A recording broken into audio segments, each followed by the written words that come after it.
무더위 속에서 어떻게 잘 견디고 계십니까? 코로나가 다시 재유행을 하면서 우리 교우들도 오늘 많이 예배 참석을 못했습니다. 체온도 풀려서 오늘은 8월 첫째 주일입니다. 다 같이 자리에서 일어나서 우리 마음과 정성을 다해 살아계신 하나님께 예배드리겠습니다.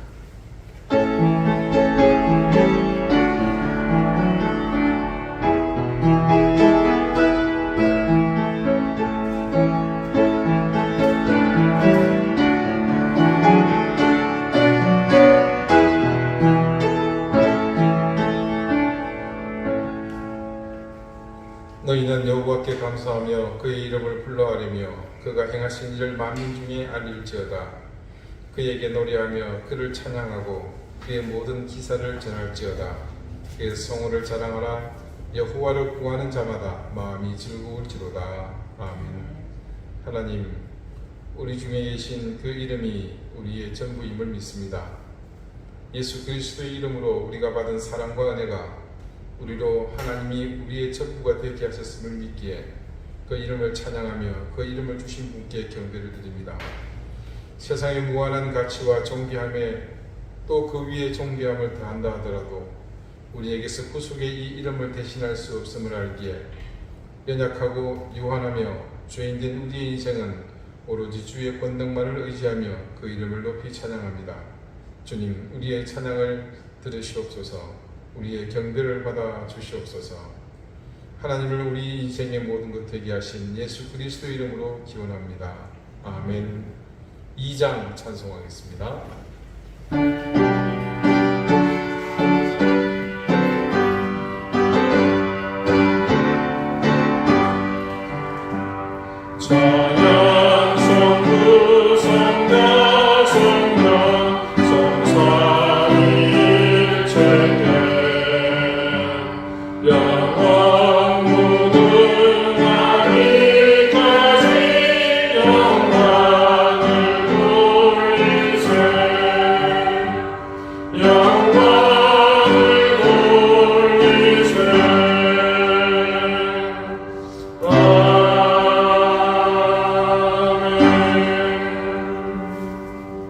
이제 다 함께 참회의 기도를 드리겠습니다. 끝없이 참으시고 우리를 기다려 주시는 하나님, 언제나 변치 않으시는 자비와 긍휼의 하나님 앞에 지나온 우리의 시간들을 부끄러운 삶들을 돌아보며 사죄의 은총을 구합니다. 지난 한 주간의 삶은 우리의 임의대로 주님을 판단하고 우리 삶의 방법대로 사는 삶이었습니다. 당연히 우리 삶의 우선순위는 주님이 아니고 우리 판단과 고집이 모든 것에 우선하는 삶이었습니다. 그렇게 믿음의 자리를 떠난 우리는 육신의 쾌락과 방탕함에 목을 맡긴 채 의미 없이 시간을 낭비하며 살았습니다.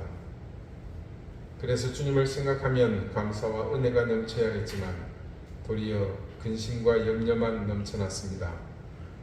원인도 이유도 모른 채 염려와 불안에 휩쓸리며 주님의 자녀다운 승리자의 삶을 살지 못했습니다. 불평과 불만이 늘 가득하고 비판과 정죄만 일삼는 하루하루를 살았습니다. 주님, 우리의 이런 무익하고 악했던 모습을 용서해 주십시오. 다시 한번 긍휼의 손길을 펼쳐 주셔서 우리를 보듬어 주십시오. 이제는 하나님과 나만이 아는 은밀한 죄를 생각하며 계속해서 침묵 가운데 참여의 기도를 드립니다.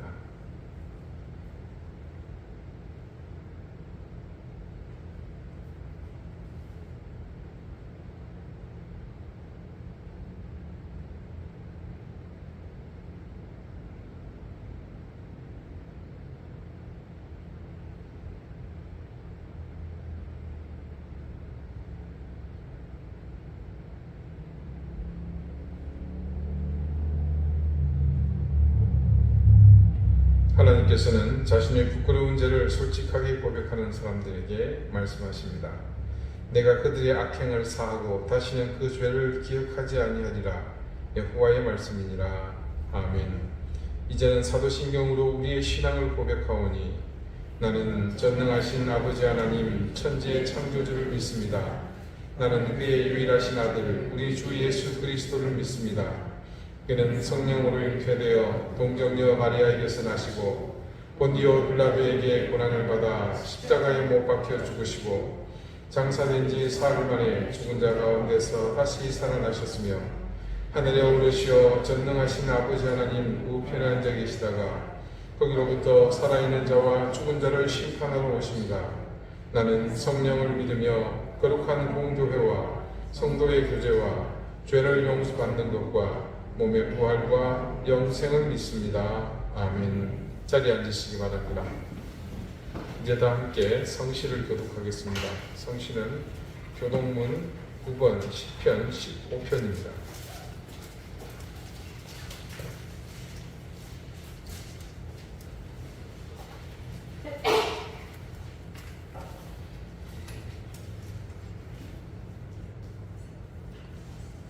여호와여 주의 장막에 머무를 자 누구오며 주의 성산에 사는 자 누구오니까.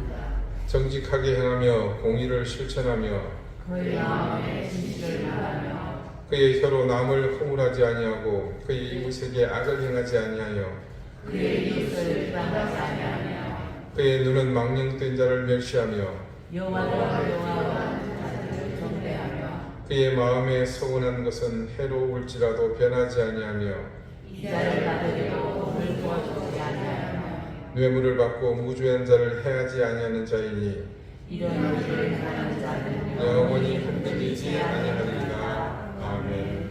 기도드리겠습니다. 폭우가 그치고 폭염이 이어지며 여름이 이제 막바지를 향해 가고 있습니다.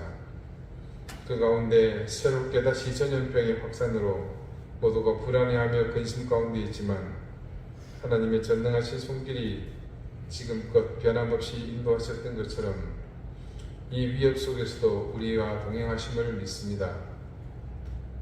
거대한 자연재해 앞에서 겸손하지 못하고 더 교만해지는 인생들에게 깨달음을 주시고 스스로의 오만함을 벗게 해주십시오. 미련함으로 스스로를 올무에 처하게 하며 나아가 모두를 위협 속으로 몰고 가는 어리석음을 범하지 않게 해주십시오. 우리에게 주어진 모든 것에 감사하며 당연하게 주어진 모든 것에 담긴 하나님의 은혜와 사랑을 더 깊이 깨닫게 하십시오.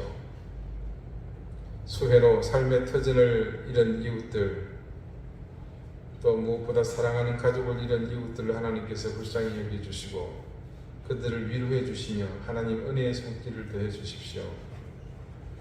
또다시 다가오는 이런 위기 속에서 우리가 더욱 견지해야 할 것이 있다면 하나님의 말씀 앞에 겸손히 겸비하고 가난한 심령으로 기다리는 것임을 깨닫기 원합니다. 이미 지치고 상해버린 우리의 심령들에 이제 더 흘릴 눈물마저도 말라버린 이 상황에서 끝을 알 수 없는 이 고난이 멈춰지게 하시고 우리에게 신랑 같은 희망이라도 좋으니 하나님 허락해 주시고 보여주시기를 구합니다. 주님, 우리가 이때를 온전히 감당하는 것이 얼마나 큰 사명인지 깨닫게 해주셔서 절망으로 치닫고 있는 세상을 향해 우리가 이 땅의 희망이 되게 해주십시오. 마땅히 있어야 할 자리를 우리가 당당히 지켜나가게 해주십시오. 우리에게 주신 모든 역할과 책임에 최선을 다하게 해주십시오. 결핍과 손해에 익숙해지게 하시고 물러서며 양보하며 때로는 희생을 각오하는 마음으로 우리는 하나님의 자녀로 그렇게 살게 해주십시오.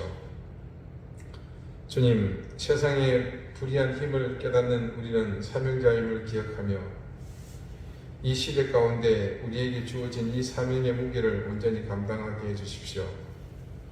더욱 굳건한 믿음으로 흔들림 없이 우리의 자리를 지키게 해주시고 이 시대 속의 모든 교회가 이 사명을 바로 깨닫게 하시며 이제 그 생각대로 욕심대로 개교회주의를 지향하며 살던 습관을 버리고 하나님께서 명하시는 실패와 후퇴의 길을 이제는 당당하게 갈 수 있게 해주십시오. 우리가 매주간 에베소서의 말씀을 통해서 교회의 깊은 의미를 깨달아가는 이 시간들이 그래서 우리에게 더욱 큰 용기를 갖고 세상 가운데 하나님이 명하시는 교회로서 가는 시간들이 되게 해주십시오. 오늘도 이 시간 주님 앞에 더욱 겸손한 마음으로 겸비하여 예배합니다. 이 예배를 통해 혼돈 속의 길을 보여주시고 이 짙은 어둠 속에 하나님께서 빛을 비춰주셔서 우리의 나아갈 바를 알게 해주십시오. 특히 우리 사랑하는 교우들을 지켜주십시오. 새롭게 코로나에 감염되어 고통받는 우리 가족들을 주님께서 지켜주시고 어린 생명들을 더욱 강건하게 해주십시오. 연로하신 어른들을 하나님께서 더욱더 은혜로 강건함으로 지켜주시고 모두가 건강하게 예배 자리를 지켜나갈 수 있도록 도와주시기를 기도합니다. 우리 자녀들의 앞길을 활짝 인도해 주십시오. 어려운 생업의 현장을 주님께서 지켜주십시오. 사랑하는 자녀들의 모든 형편을 나아지게 해주십시오. 오늘 이 예배를 주님께서 기쁘게 받으시며 하늘의 신령한 은혜로 이 시간 우리에게 내려와 주십시오. 겸손한 마음과 가난한 심령으로 주님만을 바라보오니 주님 우리를 불쌍히 여겨 주십시오. 예수 그리스도 이름으로 기도드립니다. 아멘.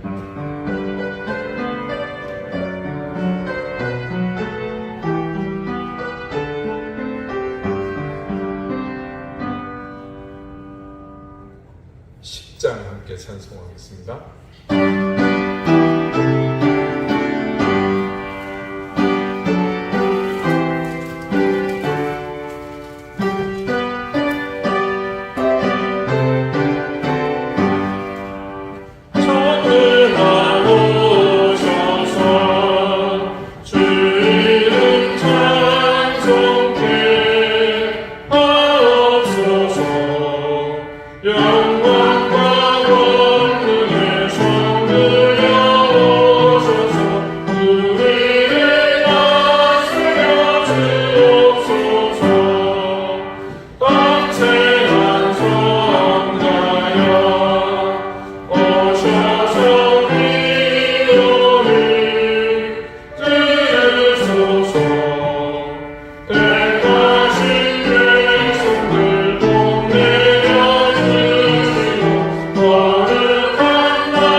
오늘 하나님께서 우리에게 주시는 말씀은 신약성경 에베소서 1장 5절 6절 말씀입니다. 신약 310쪽입니다.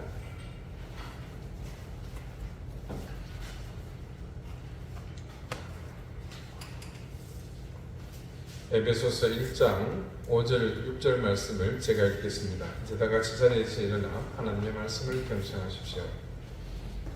그 기쁘신 뜻대로 우리를 예정하사 예수 그리스도로 말미암아 자기의 아들들이 되게 하셨으니 이는 그가 사랑하시는 자 안에서 우리에게 거저 주시는 바 그의 은혜의 영광을 찬송하게 하려는 것이라. 아멘. 자리에 앉으시기 바랍니다. 하나님께서 이 말씀으로 우리에게 은혜 주시기를 원합니다.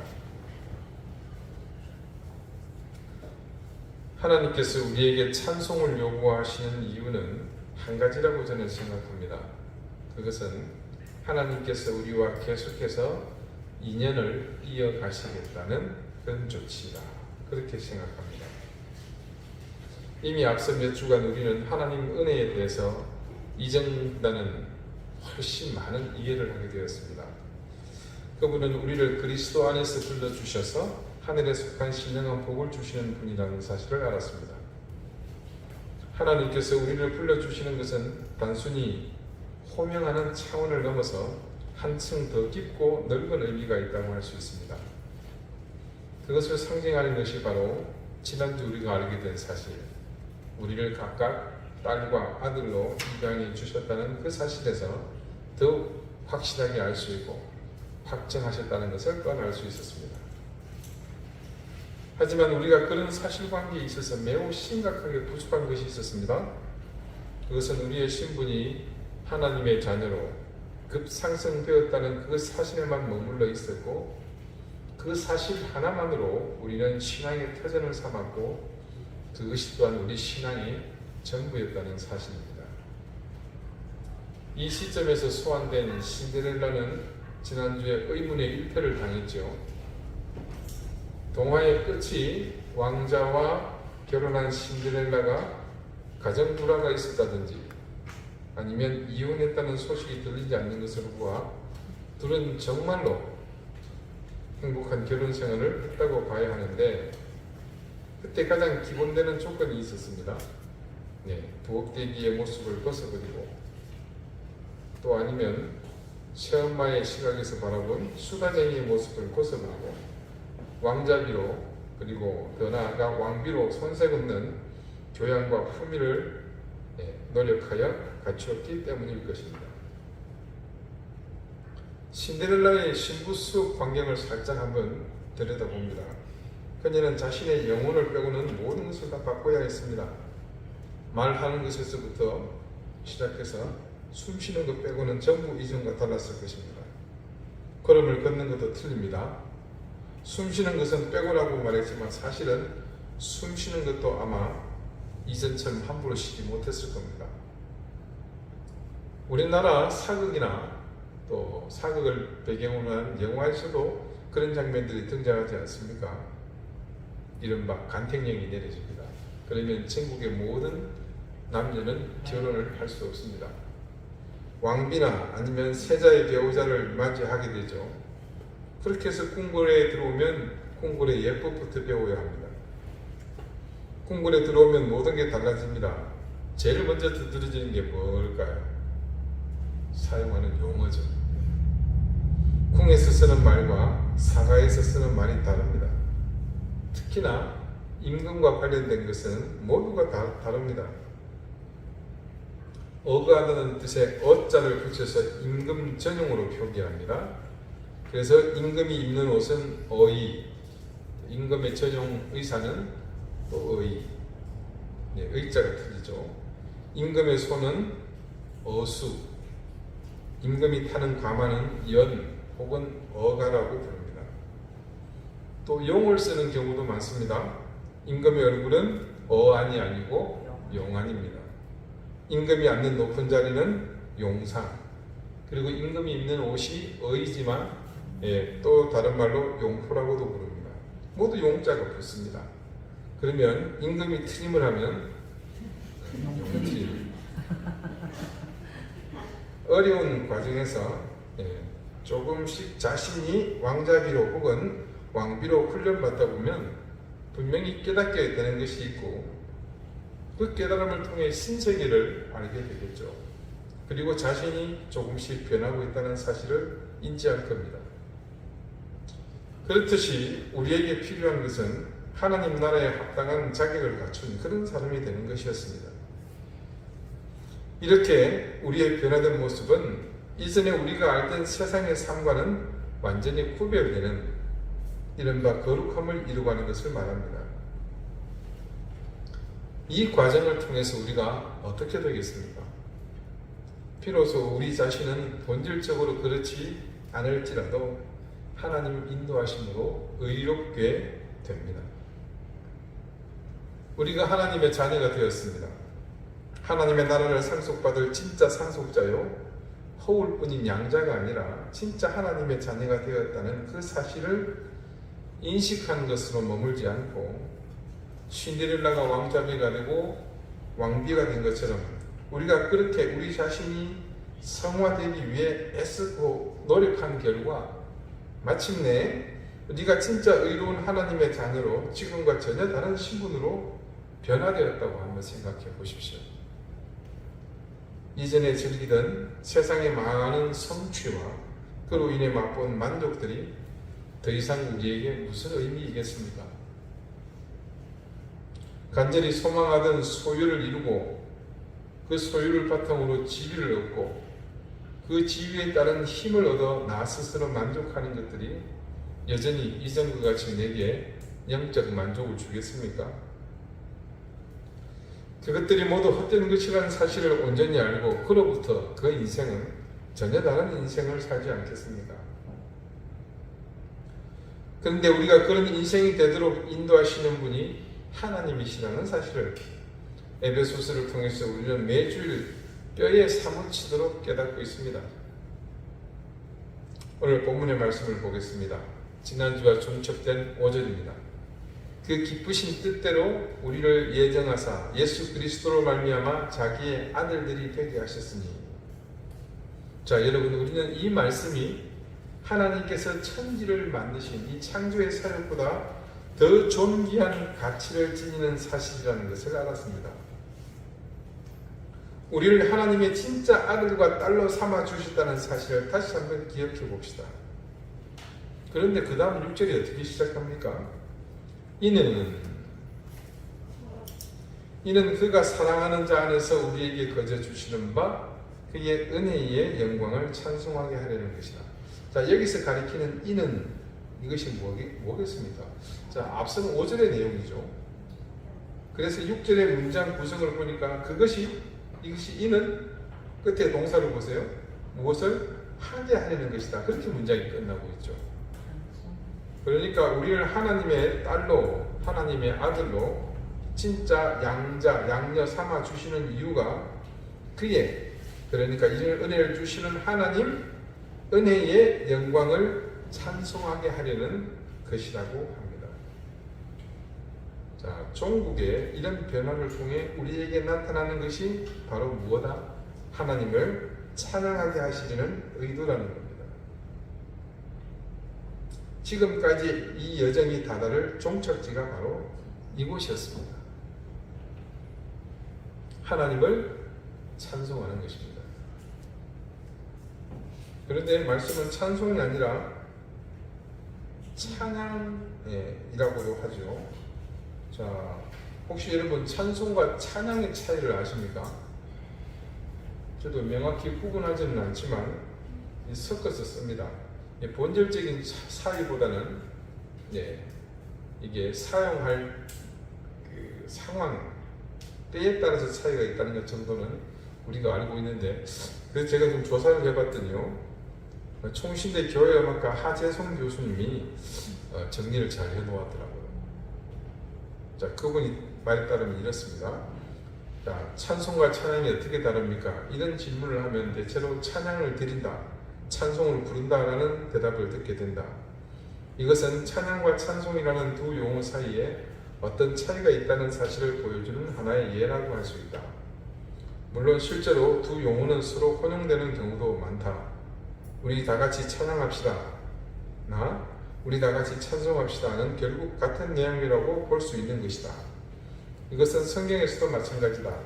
시편 146편 2절, 나의 생전에 여호와를 찬양하며 나의 평생에 내 하나님을 찬송하리로다 라는 구절은 소위 변형법이 사용된 예로서 전반부와 후반부가 결국 같은 내용인데 앞부분에 찬양이라는 용어가 뒷부분에는 찬송으로 대치되어 있다. 이처럼 찬양과 찬송은 서로 교포적으로 사용되기도 하는 것이다. 그러나 두 용어 사이에는 분명히 의미상의 차이도 존재한다. 먼저 찬양은 어떤 의미로 사용되는가? 한자로는 기릴 찬, 오를 양을 써서 아름답고 훌륭함을 크게 기르고 드러냄이라는 사전적 의미를 갖는 이 용어는 일반적으로 하나님을 높이고 그에게 영광을 돌리는 모든 행위를 포함한다. 성경에는 다양한 찬양의 방법 또는 행위가 기록되어 있다. 예컨대 마음을 다하여, 감사하는 마음으로, 입술로, 큰 소리로, 나팔, 비파, 수금, 소고, 현악, 퉁소, 재금 등 여러 악기로 손을 들고 춤추며 찬양하라고 말씀한다. 즉 마음과 입술, 악기뿐만 아니라 다양한 몸 동작을 통해 하나님을 찬양할 수 있는 것이다. 이처럼 찬양은 상당히 포괄적인 의미를 담고 있다. 그렇다면 찬송은 어떠한가? 한자로는 역시 기릴 찬, 기릴 송을 써서 하나님을 높이고 기리는 것을 의미한다. 좀 더 구체적으로 말하자면 어거스틴이 정의한 것처럼 노래로 하나님을 찬양하는 것 또는 하나님을 찬양하는 노래를 가리킨다. 역사적으로 이런 견해는 633년 제4차 톨레도 종교회의에서도 그대로 받아들여졌다. 개역개정판 성경에서 찬송이라는 용어를 찾아보면 혀로, 기쁜 입술로, 노래로, 지혜의 시로 찬송할 것을 말씀하고 있는데 이러한 표현을 역시 노래와 관련된 것이라고 할 수 있다. 이처럼 찬송이라는 용어는 찬양과 같은 의미로 교회에서 사용되기도 하지만 좀 더 구체적으로는 노래로 하나님을 찬양하는 것을 가리키는 것으로 찬양의 한 방법 또는 한 부분이라고 볼 수 있다. 한편 찬양이라는 용어는 개신교 예배에서 찬양대가 노래하는 것을 지칭하는 단어로도 사용되는데 교회 음악적으로는 그러한 노래를 앤썸이라고 부른다. 개역개정판 성경에 보면 찬양이라는 단어는 90회, 찬송이라는 단어는 214회에 나타난다. 찬양보다 구체적으로는 찬송받기를 원하시는 하나님의 간절한 마음이 느껴진다. 그런 하나님께 오늘도 찬양과 찬송으로 영광 돌리는 삶을 살 수 있기를 나지막히 기도해 본다. 네, 이해가 되십니까? 네, 반말하니까 좀 기분 나쁜데 찬양이라는 것은 하나님을 높이고 기리는 모든 것을 포괄한다는 의미고 찬송은 그 방법 중 시가로 찬양하는 것을 의미한다. 이 정도로 이해하시면 여러분 충분히 이해하는 것으로 가도 될 것 같습니다. 아무튼 우리가 하나님의 자녀로 모자람 없이 성숙하고 또 믿음이 장성해졌을 때 우리에게서 볼 수 있는 가장 두드러지는 모습은 다름 아닌 하나님을 찬양하는 모습이라는 것을 이 에베소서의 말씀을 통해 알 수 있습니다. 그것은 무엇보다도 하나님의 바람이요 그분이 원하시는 것이라는 것을 또한 이 말씀을 통해 알 수 있습니다. 그런데 여기서 우리가 간과해서는 안 될 중요한 사실이 한 가지 더 있습니다. 제가 누구를 비판할 목적으로 드리는 말씀이 결코 아니라는 것을 먼저 말씀드립니다. 한때 80년대에 시작해서 90년대를 거치면서 서울의 한 대형 교회를 중심으로 시작된 찬양의 문화가 온 한국 교회를 뒤덮은 것을 잘 아실 겁니다. 대교회 찬양단이 무대를 가득 메우고 기존에 쉽게 접하지 못했던 다양한 장르의 찬양을 소위 경배와 찬양이라는 이름으로 기존의 예배 문화까지도 완전히 뒤집는 일대의 선풍을 일으켰습니다. 이 문결은 당시 젊은 층들을 교회 안으로 이끄는 중심적인 역할을 하는 통에 많은 교회가 앞다투어 수용하기에 이릅니다. 물론 기존의 신앙생활에 익숙해 있던 그런 기성세대는 마땅치 않게 여겼습니다. 그러나 일단 젊은이들이 교회에 나오고 부흥에 일조하다 보니까 어쩔 수 없이 수용하는 지경에 이르게 되었습니다. 그래서 이렇게 손을 올리고 마이크 잡고 눈을 반쯤 뜨고 이렇게 하는 이게 모든 교회들마다 그냥 유행이 되었었습니다. 그렇다면 오늘 이 말씀을 통해 과거 그리고 지금도 이어지고 있는 이 현상을 한번 우리 시각으로 아주 성경 중심적으로 말씀에 근거해서 객관적으로 한번 판단해 봅시다. 6절 말씀을 다 같이 한번 볼까요? 이는 그가 사랑하시는 자 안에서 우리에게 거저 주시는 바 그의 은혜의 영광을 찬송하게 하려는 것이다. 자, 이 말씀을 곰곰이 곱씹어 보면요, 조금 전 장황하게 소개해드린 소위 말하는 그런 경배와 찬양이 가지는 성격과 어딘지 조금 핀트가 엇나간다는 생각이 들죠. 결정적인 차이는 이 원동력, 시작점이 어디냐는 것입니다. 물어봅시다. 우리에게 찬양해야 될 이유가 뭔가요? 이 질문에 대한 정답은 사실 여러 가지가 있겠으나 일반적인 대답은 이겁니다.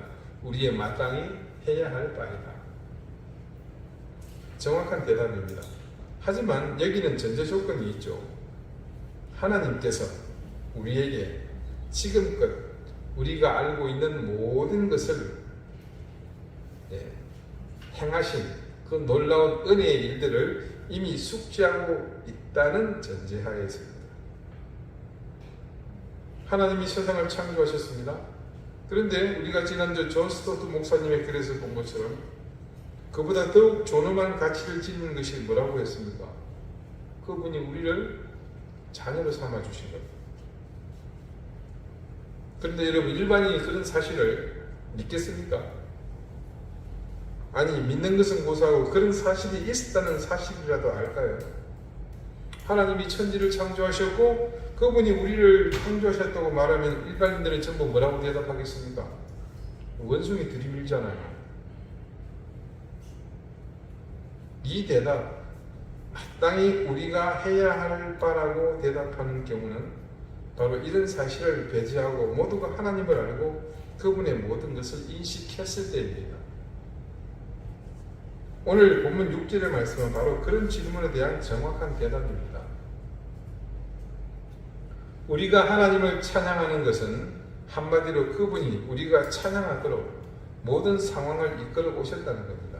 그러니까 결론부터 말씀드리자면 하나님을 찬양하는 것은 마땅히 해야 할 일이고 우리의 본분이지만 그것이 어떤 인위적인 분위기나 또 연출이나 혹은 감정에 의존해서 해야 할 일은 아니라는 겁니다. 저는 목회자로서 그 현상에 대해 적지 않은 염려가 있었습니다. 그것은 제 체험을 통해 얻은 염려이기도 합니다.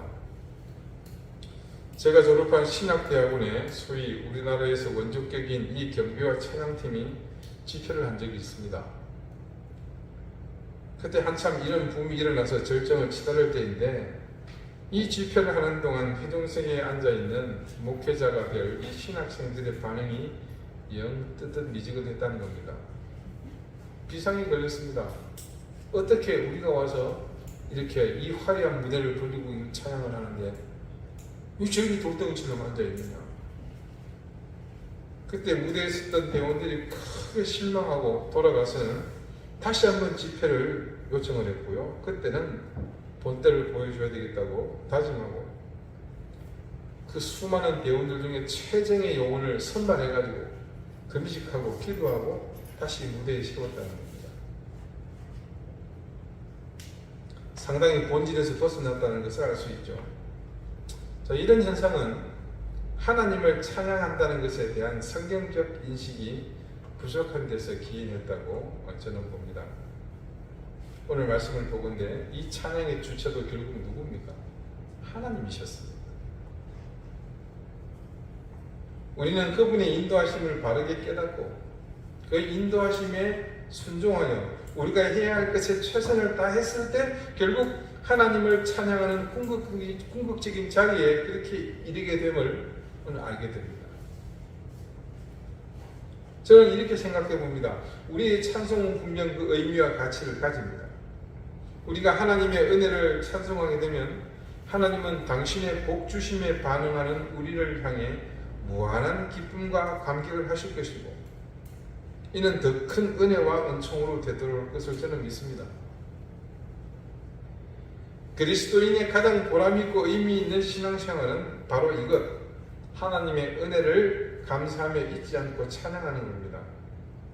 그리고 하나님은 반드시 그 은혜를 알고 기억하는 자에게 더 큰 은총을 베푸시는 분이심을 저는 믿습니다.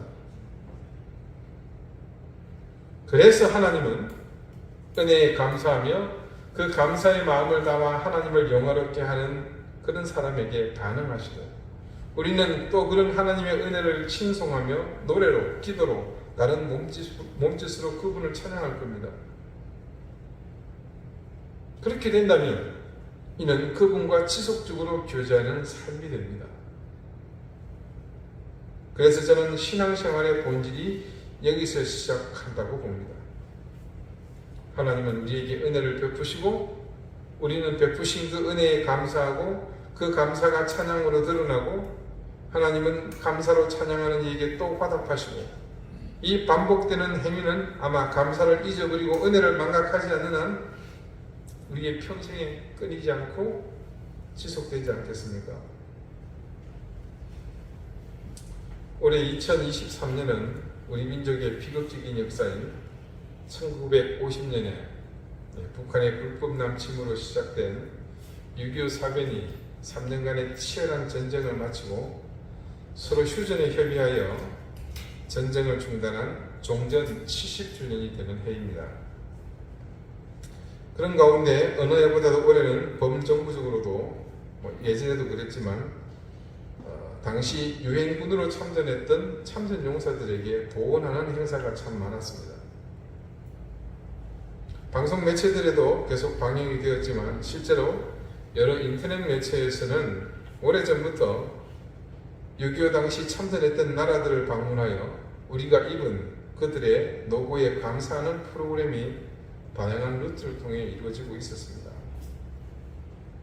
실제로 유엔군이 되었건 또 요즘은 평화유지군이 되었건 간에 외국 군대가 파병될 정도면 그 나라는 모든 것이 취약한 곳입니다. 열악하다고 봐야 되겠죠. 그래서 심각한 전쟁을 겪은 나라들은 거의 회생불능에 가까운 상태로 파괴되고 무너졌습니다. 그래서 지금 이 지구상에 그런 경험을 한 나라치고 선진국 반열에 있는 나라는 눈을 씻고 찾아봐도 없습니다. 그런데 우리나라의 경우는 그래서 굉장히 놀라운 그런 케이스입니다. 한국 전쟁이 끝난 후 폐허가 된 한국 땅과 지금의 한국은 정말로 상전벽해 그 이상의 놀라운 변화가 일어났습니다.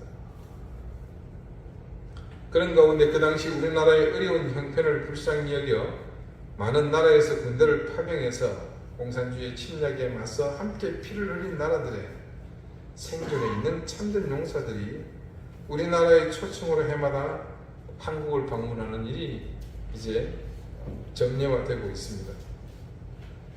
초청에서 생존에 계신 분들에게 우리 국민의 감사한 마음을 전하고 발전한 한국의 모습을 보여드리며 그리고 당시에 격렬했던 격전지를 방문하는 일들을 하고 있습니다.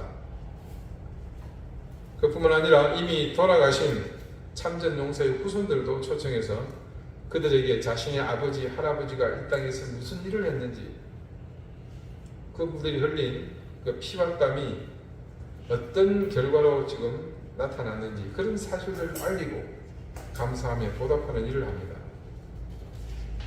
이는 정부뿐만 아니라 민간단체나 개인들이 나서는 예도 있습니다. 한 사진작가는 나라마다 사비를 들여 찾아다니며 그분들의 제복 입은 모습을 사진으로 촬영해서 직접 액자까지 만들어 증정하는 일을 합니다. 멋있는 사진을 받은 분들이 이 사진 액자의 비용이 얼마냐고 모두 묻는 말에 이 젊은 사진작가는 이미 70년 전에 당신은 이 모든 것을 지불했노라고 대답합니다. 말인즉 당신이 70년 전 한국 땅에 와서 맞서 싸워주신 그것으로 이미 충분하다는 겁니다. 그러면 모든 노령의 참전 용사들은 감격해 맞이하며 한국이라는 나라가 자신들을 잊지 않고 기억하여 이렇게 보훈하는 것에 눈물로 감사를 표합니다. 지난 코로나가 한창 성행할 무렵 초기 여러분 기억하시죠? 한때 전 세계적으로 마스크가 하늘의 별 따기보다 구하기 어려웠습니다.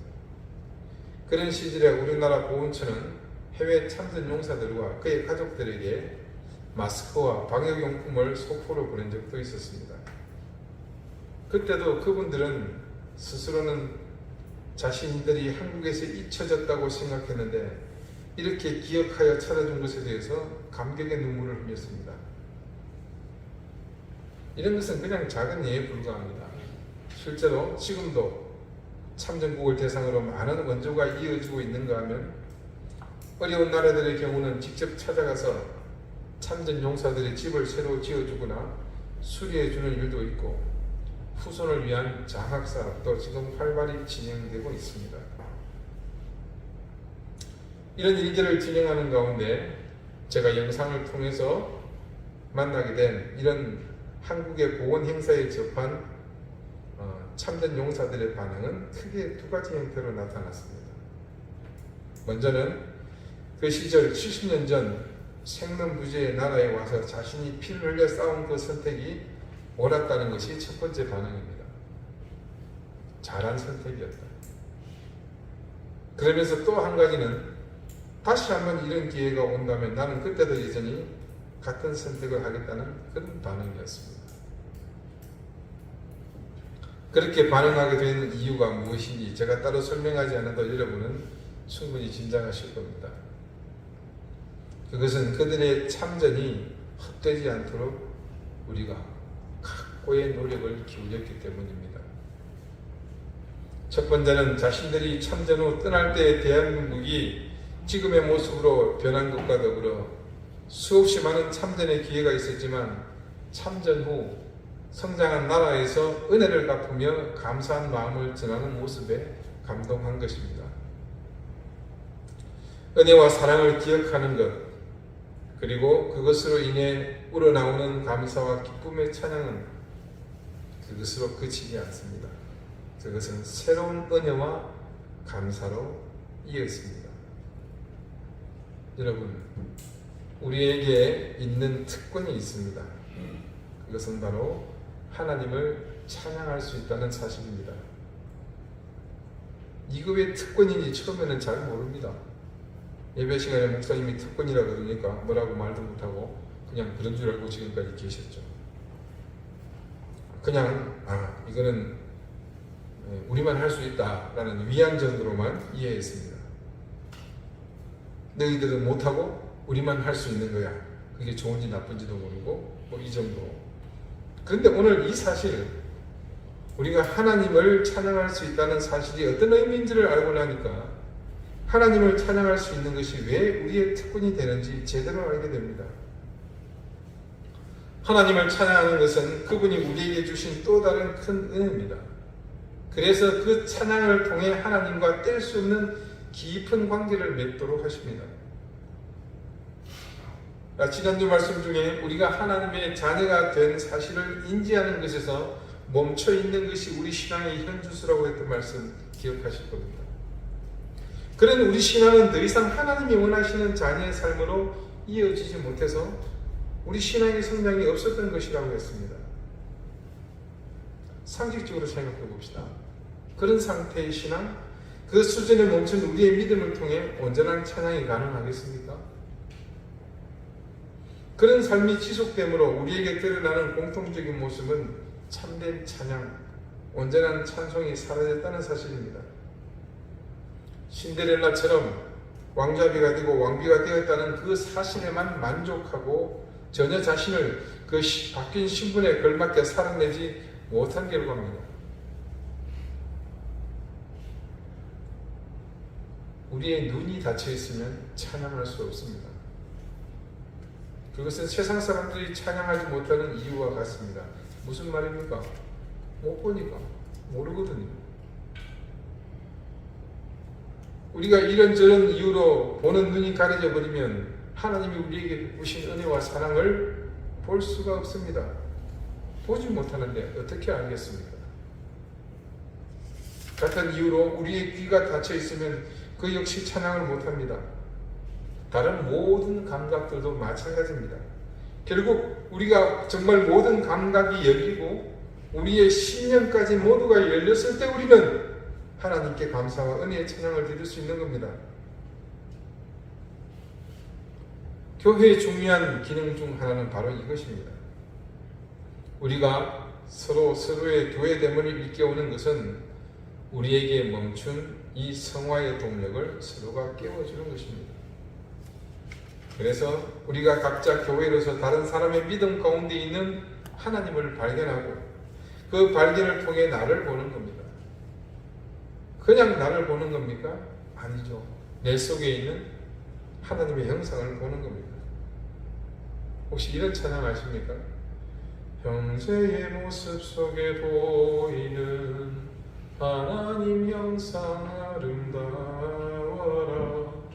존귀한 주의 자녀 됐으니 사랑하며 섬기리. 자매의 모습 속에 보이는 하나님 형상 아름다워라. 존귀한 주의 자녀 되었으니 사랑하며 섬기리. 우리가 서로에게 있는 하나님의 형상을 발견했을 때 그 다음 무엇을 하겠다는 겁니까? 사랑하며 섬기리. 그렇습니다. 하나님의 자녀다운 삶을 살겠다는 겁니다. 그랬을 때 우리의 삶에서 궁극적인 찬양이 완성되는 것입니다. 사랑하는 여러분, 하나님이 창세전에 이미 우리를 그리스도 안에서 택하셔서 불러주셨습니다. 그리고 택하신 우리에게 뭘 주셨습니까? 하늘에 속한 신약을 주시지 않았습니까? 하나님은 또한 그 사실을 분명하게 하시기 위해서 우리를 부르는 것으로 그치지 아니하시고 우리를 아들과 딸로 입양해 주셨습니다. 그 과정을 통해 확증해 주셨습니다. 우리는 한 주 한 주 이런 사실들을 말씀 속에서 깨닫게 되었습니다. 그리고 오늘 우리는 그런 과정을 통해 우리 가운데 완성되어야 할 중요한 사실 한 가지를 더 깨닫습니다. 우리를 입양해 주셔서 아들을 삼아주시고 딸을 삼아주신 하나님을 향해 그 부르심에 걸맞는 신앙의 삶을 통해 하나님과 더욱 깊이 이어지는 찬양의 삶이 있다는 사실입니다. 저는 소망합니다. 우리 교회가, 우리 교회를 이루는 여러분 한 분 한 분이 그런 교회 되시기를 바랍니다. 여러분이 모두 끊이지 않는 찬양의 삶을 완성함으로 나의 아버지 되시는 그분의 모든 것을 소유하고 누리며 그것으로 하나님과 영원히 끊이지 않는 동행하는 삶을 사시기를 바랍니다. 그리고 그런 교회가 되어 가시기를 바랍니다. 기도드리시겠습니다. 오늘 당신의 딸로 그리고 당신의 아들로 우리를 삼아주신 하나님, 그것이 결코 문자적으로 그리고 일회성으로 부르는 말이 아니라 입양이라는 과정을 통해 진짜 상속자로 삼아주셨다는 사실을 믿습니다. 이제 우리는 지난주부터 그런 우리의 신분이 변화된 사실에 만족하고 머무는 신앙이 아니라 하나님께서 삼아주신 자녀로서의 자격을 갖추기 위해서 성화의 의무에 참여하고자 합니다. 그리고 오늘 우리는 또 한 가지 그 성화의 목적이 하나님과 부자요 분여된 그 관계를 영원히 이어가기 위해 찬양하게 하셨다는 사실을 깨달으며 이후로는 더욱 찬양의 진심인 삶을 살고자 합니다. 우리의 눈을 열어주시고 귀를 열어주십시오. 모든 감각을 열어 그래서 하나님의 은혜의 영광을 보게 해주시고 깨닫게 해주시고 느끼게 해주십시오. 그리고 그런 우리를 통해 드리는 감사와 기쁨의 찬송을 받아주십시오. 예수 그리스도 이름으로 기도드립니다. 아멘. 15장 함께 찬송하겠습니다.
아버지 은혜와 사랑을 감사드립니다. 만세전에 우리를 택하셨고 우리를 그 택하심 속에서 그리스도의 자녀 뿐만 아니라 하나님의 자녀로 삼아주셔서 하늘의 신령한 은혜와 복을 누리게 하심을 감사드립니다. 단지 그것이 하나님의 선포인 것이 아니라 더욱 확증하기 위해 우리를 자녀 삼으셨고 그것이 오늘 우리의 본질임을 또한 깨닫습니다. 이 사실을 통해 알게 된 모든 것을 통해 하나님을 찬양하며 감사하며 그 삶이 하나님과의 지속적인 교제로 끊임없이 이어지게 됨을 기억하며 앞으로 우리의 삶이 더욱더 하나님 앞에 감사하며 찬양하는 귀한 삶이 되게 인도해 주십시오. 오늘 주님 앞에 드린 이 귀한 예물들도 그런 의미를 담아 드리는 것이오니 하나님 기쁘게 받으시며 드린 귀한 모든 손길들 위해 이 귀한 은혜와 찬양의 삶이 끊이지 않도록 인도해 주십시오. 감사드리며 예수 그리스도 이름으로 봉헌 기도드립니다. 아멘. 교회 소식 알려드리겠습니다. 코로나가 다시 유행을 하고 있는데 금방 사그라들 것이라 저는 그렇게 또 믿습니다. 여러분 그래서 짧은 기간이나마 조심하시고 자신을 잘 살피시길 바라겠습니다. 계속해서 우리 기도 제목에 있는 환우들을 위해서 기도해 주시고 오늘 우리 쌍둥이도 그렇고 또 전은숙 집사님도 그렇고 또 우리 사모님도 실공 사모님도 지금 눈이 안 좋으셔서 오늘 한 자리 못하셨습니다. 또 우리 이소희 집사님 그래도 많은 분들이 기억하면서 여러분 조금이라도 멀쩡한 저희가 더 간절히 기도했으면 좋겠습니다. 집중호우로 피해를 입은 가족들과 수재민들을 위해서 여러분 기도하는 잊지 마시고 또 요즘 계속 매스컴에서 식을 줄 모르고 있는 교육 현장에 무너진 교권들이 바로 세워지도록 위해서 함께 기도해 주시기를 부탁드리겠습니다. 다 같이 자리에서 일어나셔서 앞뒤 좌우에 계신 분들과 다정하게 인사를 나누겠습니다. 54장 함께 찬송합니다.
이제는 예수 그리스도의 은혜와 하나님의 사랑과 성령의 교통하심이 우리를 사랑하셔서 택하시고 하늘의 신령한 은혜로 채우시며 하나님의 자녀로 삼아주신 목적이 우리로 하나님을 찬양하게 하심을 기억하며 그 찬양의 삶을 통해 하나님과 영원히 끊이지 않는 교제를 이어가기를 소망하는 우리 방주교의 모든 성도들과 저들의 가정과 생업 위에 오늘 함께 예배에 참여하지 못하며 또 병모와 싸우는 다른 모든 교우들 머리 위에 이제로부터 영원토록 항상 함께 있을지어다.